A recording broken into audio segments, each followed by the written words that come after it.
Hey, we're Radically Rational. You know how this works. I'm Paul.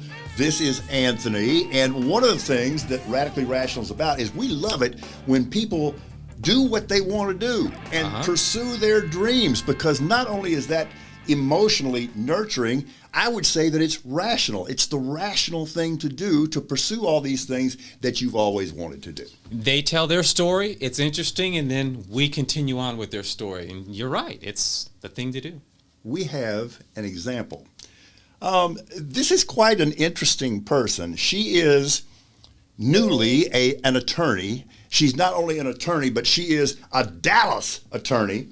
Ooh, as you can see types, from the backdrop here, which, and as they used to say about the coffee, that's the richest kind, no question about it, the Dallas attorney. Mm-hmm. But this is really cool because counselor Annabeth Reeb has written a children's book, therefore kind of fulfilling something she's always wanted to do.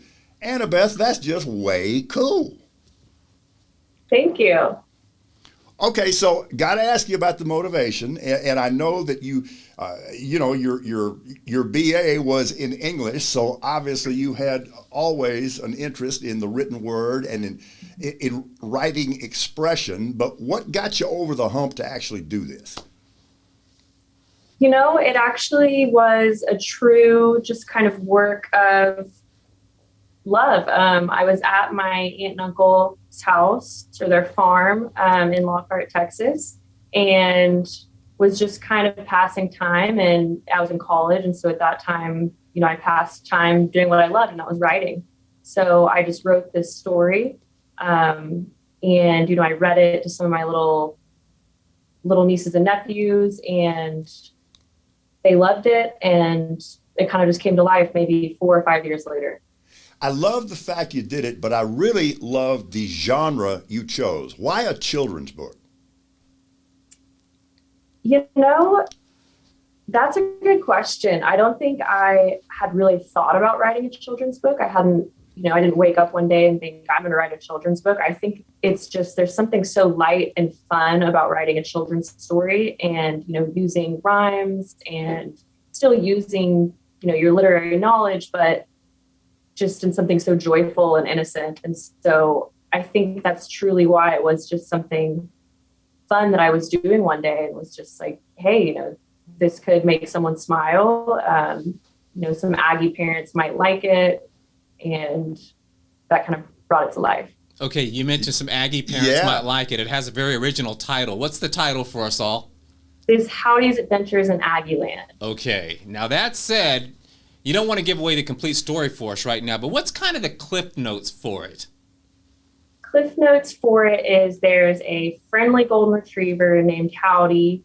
He is hanging out at his farm, looking around, can't really find his family, gets a little nervous, a little interested, and pretty much realizes that they must be at the one place they love most on Saturdays, which would be the Aggie football game. So this story kind of takes readers through his journey all the way to College Station and his journey around campus until he finally, well, I guess you'll have to find out if he does ever find his family. Annabeth is, of course, an Aggie, although she went to University of Texas Law School, but she is a dyed-in-the-wool Aggie. Is that a conflict? Can you be an Aggie and do UT Law School? You know what? If you're a slick Dallas lawyer, you can do it. Yeah, you can get away with it. I can tell you that. All right. Yeah. We had a club for that, the Texas Aggie Law Society. There were quite a few of us, so it is a thing. Okay. Yeah, you're in good company. So, okay, the story is based on a real dog, and now it's based on, we know, a real school, a real university. So how did the storyline come together for you, and how in the world did you find time to do it in the first place? The storyline, this just kind of wrote itself. Howdy, what would he do if he were on that long trek from Lockhart to College Station? Now, I can't say that geographically he passes all the correct landmarks, but you can ask my parents, I've never really been geographically correct anyway. But we do have some fun surprises in there that a lot of Aggies will recognize. And so, he makes that trip. You see some things that you would see if you were driving in the area, and he encounters some different things along the way that a lot of Texas A&M grads and fans alike will find familiar. That long road from Lockhart to College Station. It sounds like a country song. It does. Hits a little too close to home, though. Though, a good children's story, whether it be a book or a motion picture, has to be relatable for parents, for the adults. This book sounds like there's a connection there. Would you agree with that? Yeah, adults will 100% recognize a lot of things. And I think it'll be something exciting to share with their children, in a way that a child can comprehend and break down. You look at all these things that I loved and enjoyed, but let's look at it through this golden retriever's eyes. Annabeth, we try to be transparent. I mean, just totally shameless here. We're here to hawk this book for Annabeth. Buy this book. How can people do that? Stocking stuffer. So it just released on pretty much all online retailers that you could think of yesterday, or the 7th. So you can buy it on Amazon. You can buy it on Barnes & Noble. You can buy it on mascotbooks.com, Target. And if you want a signed copy, you can find it on Etsy.com.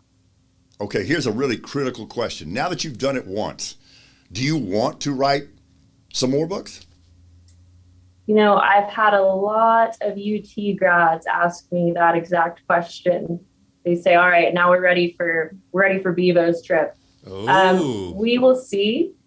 I definitely have learned that publishing a book takes a lot of time. And once it's published, the work isn't over. Very luckily, I have my mother, who's my own personal bookseller.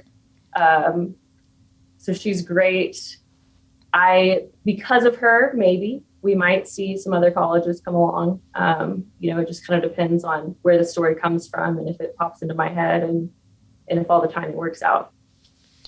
Annabeth, I don't want to sound like the really deep reporter who asked the question, Annabeth, when you wrote this, what did you find about yourself? What did you learn about yourself? But I really want to know, what did you learn about yourself when you did this? I think I learned that, I don't have to stay in one lane. I chose that I wanted to go to law school, but before that, I really wanted to be a writer.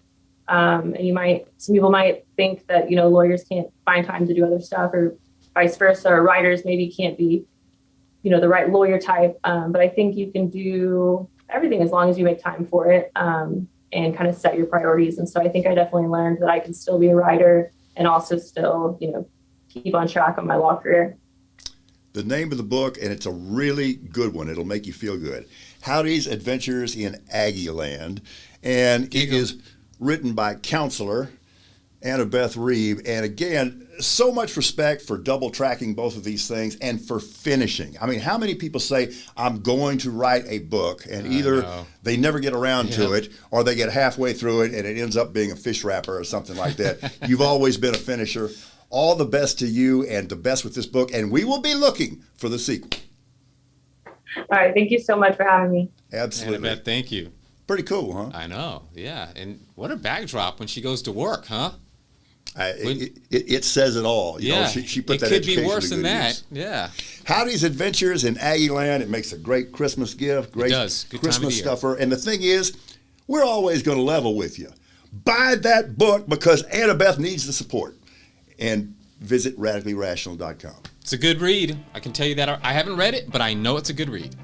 See you soon.